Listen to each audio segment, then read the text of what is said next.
الرسول فقد اطاع اللہ۔ اللہ پاک کی حمد و ثنا کے بعد اور سرور کائنات علیہ الصلوۃ والسلام کے درود و سلام کے بعد میں آپ حضرات سے تمام آج کی کانفرنس میں تشریف لانے والے شرکاء بالعموم اور بالخصوص جو اسٹیج پر تشریف فرما ہے علماء کرام، اور پھر اس کے بعد جو سیدھی گجرانوالے کے امیر صاحب ہیں اور ناظم صاحب ہیں، وہ کسی تعارف کے یہاں محتاج نہیں ہے۔ میں بحیثیت خادم مرکزی جمعیت اہل حدیث صوبہ پنجاب آپ کا اور ان کا سب کا مشکور ہوں کہ آپ نے ہمیشہ مسلسل اور پراپر دل کھول کر اپنی جماعتی اور تنظیمی زندگی کا ثبوت دیا۔ یہ وہ حقیقت ہے جو چھپائی نہیں جا سکتی۔ اگر کوئی چھپانا چاہے بھی تو یہ ہو نہیں سکتا۔ اس کی وجہ یہ ہے کہ آفتاب آمد دلیل آفتاب، جب سورج طلوع ہوتا ہے تو اس کی طلوع ہونے پر اور اس کے بارے میں دلیل دینا کہ یہ طلوع ہو رہا ہے، تو یہ ایک نہایت کم عقلی ہے۔ حضرات، جماعتی زندگی کے لیے کچھ اصول و ضوابط ہوتے ہیں، اگر وہ رونما نہ ہو تو یہ باتوں سے جمع تفریق کرنا چیمانا تھا، یہ ہو نہیں سکتا۔ وہ کیا ہے؟ اس میں کوئی شک نہیں ہے کہ میرے سینئر نائب ناظم اعلیٰ مرکزی جمعیت اہل حدیث پاکستان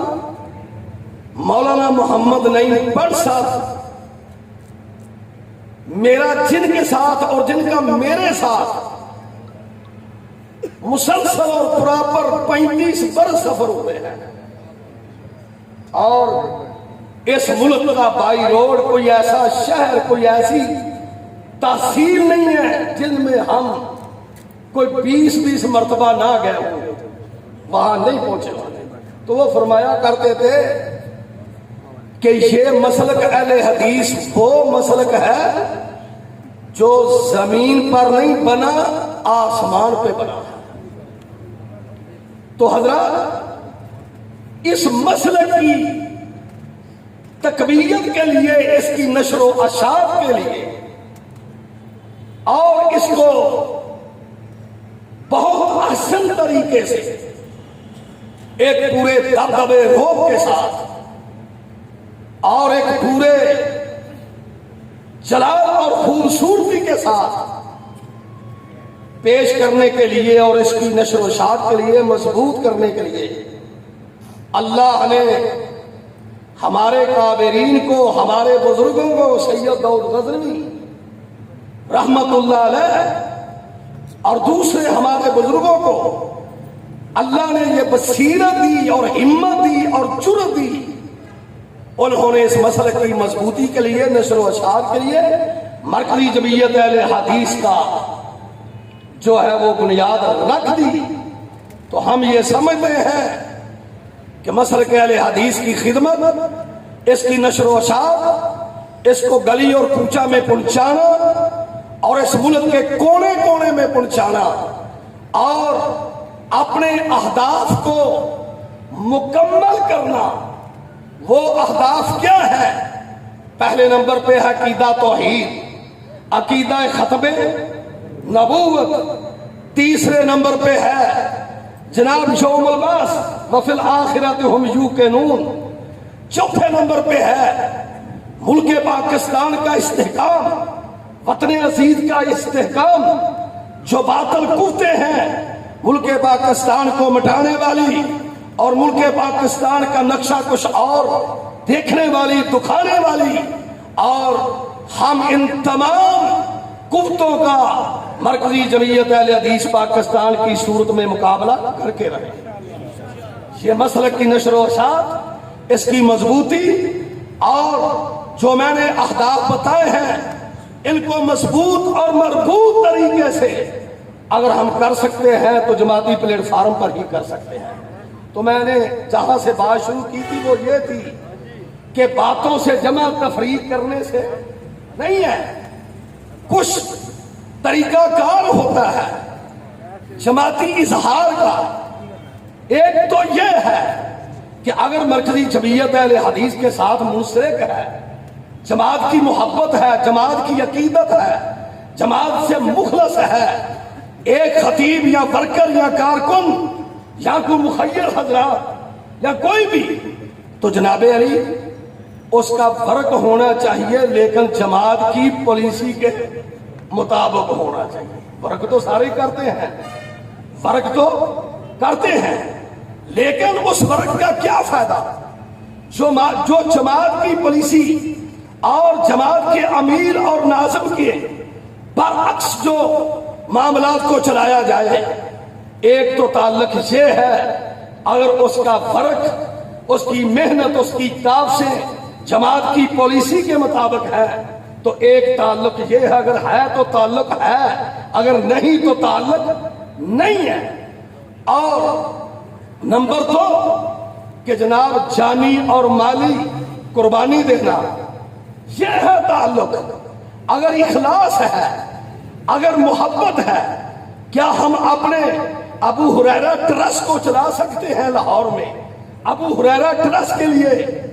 لاکھوں اور کروڑوں روپیہ صرف ہو سکتا ہے اور اس کے لیے یونس آزاد سب کچھ کر سکتا ہے، لیکن جب جماعت کا مسئلہ آئے، مرکزی جمعیت اہل حدیث پاکستان کا، تو اس کے لیے میرے پاس کوئی پیسہ نہ ہو تو میں سمجھتا ہوں اس سے جھوٹی بات اور نہیں ہے کوئی۔ تو حضرات محترم، یہ ہے کہ اگر تعلق ہے تو فرق ہو جماعت کی پالیسی کے مطابق اور جماعت کے امیر کے حکم کے مطابق، اور پھر اس کے لیے جان اور مال حد الوسع، اس کے لیے محنت ہو، کوشش ہو، جیسے آج آپ اس سے پہلے بھی دیکھ رہے ہیں اور آج بھی ان نے 17 لاکھ روپیہ پیش کیا ہے۔ میں آپ کو یہ بتاؤں کہ اس لفافے میں اتنے پیسے تھے، یہ نہیں ہے وہ کسی حکمت عملی کی وجہ سے نہیں بتا رہے تھے۔ تو حضرات جن جن کے بارے میں اپنا پروفیسر صاحب نے یا ابرار ظاہر صاحب نے اظہار کیا ہے، پیغام ٹی وی کو اتنا دیا ہے یا مرکزی جمعیت کو اتنا دیا ہے، کرونا کے دور میں اتنا دیا ہے، میں اس کی دو ٹوک تصدیق کرتا ہوں، اس میں کسی حرف میں فرق نہیں ہے۔ اور دوسری بات یہ ہے، میں یہ آپ کو بات بتاؤں، جو آخری بات یہ ہے کہ اللہ کے فضل و کرم سے مرکزی جمعیت اہل حدیث پاکستان اور صوبہ پنجاب بالخصوص جس جوش سے، جس طریقہ کار سے فنڈ جمع ہو رہا ہے اور سیلاب کے لیے ایک ایک چیز کا آڈٹ ہو رہا ہے، انشاءاللہ 106 راوی روڈ میں نے فارم مرکزی جمعیت اہل حدیث لی عمرہ ناظمین کے لیے الگ ایشو کر دیے ہیں، اور میں نے ٹرسٹ اور انفرادی طور پر جو فارم الگ ایشو کر دیے ہیں۔ پورے صوبے سے، چونکہ میرا صوبے کے ساتھ تعلق ہے، پورے صوبے سے، ہر ضلع سے جتنی رقم آ رہی ہے، جہاں جہاں جا رہی ہیں، جتنا سامان جا رہا ہے، ایک ایک چیز کا آڈٹ ہو کر اس وبا کے بعد انشاءاللہ ضلعی امراء ناظمین کے پاس پہنچے گا، اور 106 راوی روڈ میں اس کی در و دیوار شروع میں سٹارٹ میں اس کے دروازے کے اوپر لگا ہوگا کہ کس ضلع نے کتنا کیا اور کس امیر اور ناظم نے اس درد کو کتنا محسوس کیا اور کس طرح نے کتنا کیا، انفرادی طور پر کیسے ہوا، پھر وہاں لکھا ہوگا کہ کس کس ضلع میں اتنا گیا، اس میں اتنا گیا، اس میں اتنا گیا۔ انشاءاللہ آپ یقین رکھیں اللہ کے فضل و کرم سے آپ کا مال، آپ کے پیسے وہاں پہنچیں گے جہاں آپ کے دل میں یہ بات ہے، وہاں پہنچیں گے۔ اللہ پاک عمل کرنے کی توفیق عطا فرمائے۔ حضرات انشاءاللہ مرکزی جمعیت اہل حدیث صوبہ پنجاب کے خادمین اپنے ورکر، اپنے کارکن اور اپنے شیوخ الحدیث، اپنے مؤسس خطبہ، اپنے مؤسس علماء اور اپنے مؤسس مخیرین حضرات کے ساتھ انشاءاللہ اسر یسر میں ساتھ کھڑے ہیں۔ جب چاہیں، جس وقت چاہے، جس مقام میں چاہے تجربہ کریں، ہم انشاءاللہ اپنے ورکروں، کارکنوں، علماء، معزز خطبہ